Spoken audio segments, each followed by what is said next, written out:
Okay, so this video introduces the grid nesting feature, which is activated by clicking the nest icon in your toolbar.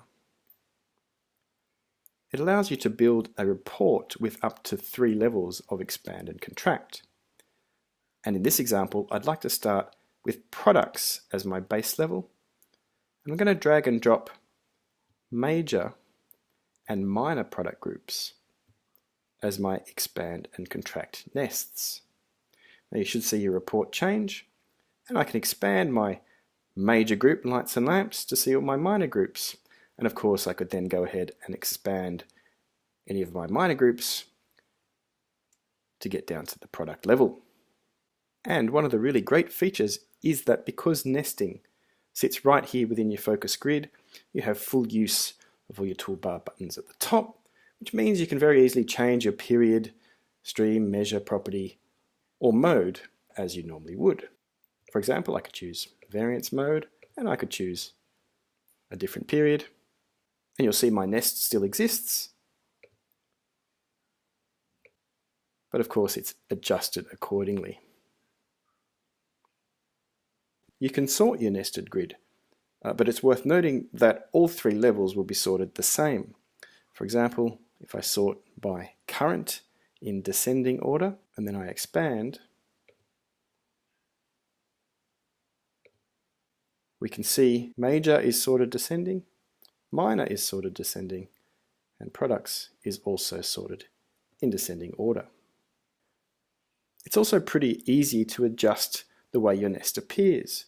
For example, I'd like to change the lowest level from products to vendor. I just need to click vendor, and if I expand, we can see straight away that we now have vendor appearing. We can also swap the order of our levels if we'd like, just by drag and drop, so that minor now is the first level and major is the second level. Alternatively, you could swap out one of your levels with something completely different. So I drag up the type dimension at the top. We'll now have minor as our first group and type as our second. Now, as with anything in the focus grid, we can also save this as a favorite, or alternatively, add it to our dashboard as a widget. What's also quite useful is the ability to export this. So let's have a quick look. And what we can see here is that it's exported nicely to Excel, and you will notice it appears in a very grid-like fashion. And finally, it's worth noting that you can actually slice and dice your analysis before starting your nesting, which allows you to get a bit more creative with your analysis. So let's hit reset. Now you'll notice that takes me back to my regular focus grid, which of course means I can do my slicing and dicing, and in this case I'm going to choose one of my sales reps, Justin. I'll then jump into the products dimension, and now that I've chosen Justin, I can start the nest.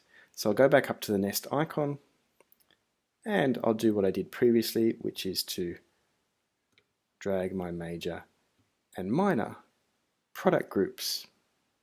Of course, now if I expand and contract, I'm only seeing the performance of the products and the product groups for the sales rep Justin.